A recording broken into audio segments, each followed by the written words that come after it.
the one and only podcast by a blind wrestling fan. Wrestling in the dark!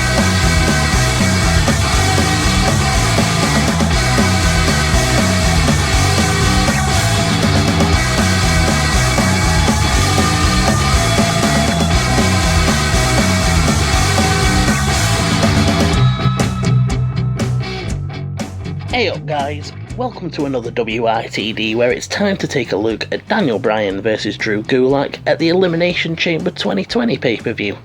Because I don't keep up to date with what's going on the main roster very well these days, I was actually pleasantly surprised when I booted up my network, started fast forwarding to the Elimination Chamber match, and then all of a sudden I realised, wait, the opening of the pay-per-view is Gulak versus Bryan? Yes please, these are two wrestlers that I've fantasy booked feuds for before, that I'd love to see have a takeover match under the NXT Cruiserweight banner, and with such a simple setup like Drew claiming to have found Bryan's weaknesses and Bryan promising to give him a chance to prove it, I just couldn't resist, so here I am talking about it now.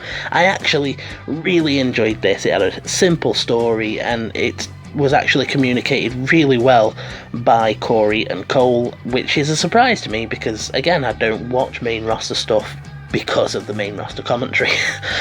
But I really like that they were trying to show the fact that Drew Gulak has multi-skilled offense here. In the early moments, he was exchanging holds with Bryan, but he was trying to show that he wasn't just a grappler. He gets a fireman's carry at one point, he executes a takedown so that he can gain the wrist lock, but then he also does a shoulder tackle, which I liked because it's proving that he's got the power game as well as the grappling skills. He's actually so on fire that Bryan has to roll out of the ring to regroup for a minute, while commentary play up on the fact that he might have underestimated Drew a little bit here.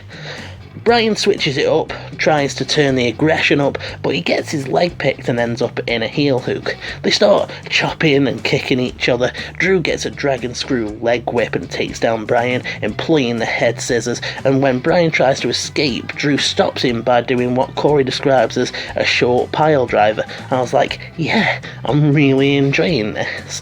There's more strikes from Drew. Bryan manages to dump Drew over the top rope but takes a spill out there himself, and the ref counts as they get back in at 9.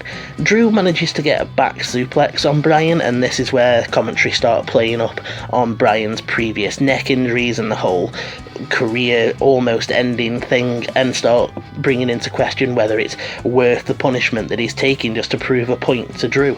He gets hit with a number of different suplexes, and each time commentary is just getting more and more uncomfortable with watching him getting dumped on his neck. Eventually he starts fighting back. He gets an elbow, starts laying in strikes, goes up to the top rope, but Drew follows him up there. He ends up getting an inverted superplex on Bryan, rolls through to the dragon sleeper, which he can't get properly locked in, so Bryan rolls through to the yes lock, and that's when Drew passes out. I actually think that this could have been a really, really cool match. It was a strong 4+ already. I think that it easily could have gone into the 5 territory.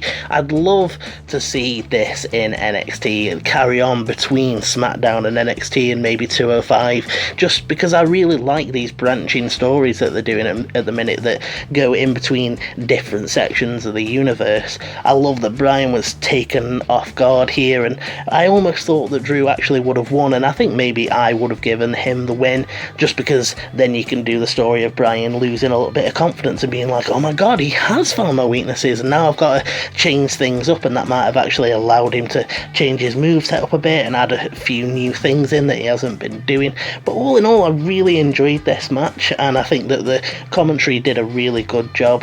It was actually quite refreshing to watch something like this, especially with Cole and Graves doing the commentary. I was just like, I'm surprised that I'm enjoying this, because I know that I'd enjoy it way more with someone like Nigel on commentary to tell me all of the holds and stuff, but Cole actually did a really good job. So yeah, a strong 4+ match that I would definitely give a recommend. These two would actually be really cool in a tag team, so actually maybe they should continue the feud, have Drew pick up a win, and maybe after, say, the third rubber match where neither of them can really get a good win over the other one. Maybe they could just both team up and actually give us a new really cool tag team, because I like that they played up that Drew has been influenced and inspired by Bryan, and the fact that Bryan was just totally unaware of the fact that Drew has a lot of his offense scouted. I don't think he was expecting to have this much trouble with Drew, and I think that made this really enjoyable.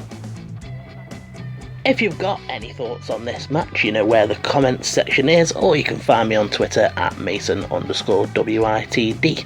Like and subscribe if you feel that way inclined, and come back for more Wrestling in the Dark. But for now, I'm off, and you should have a good one.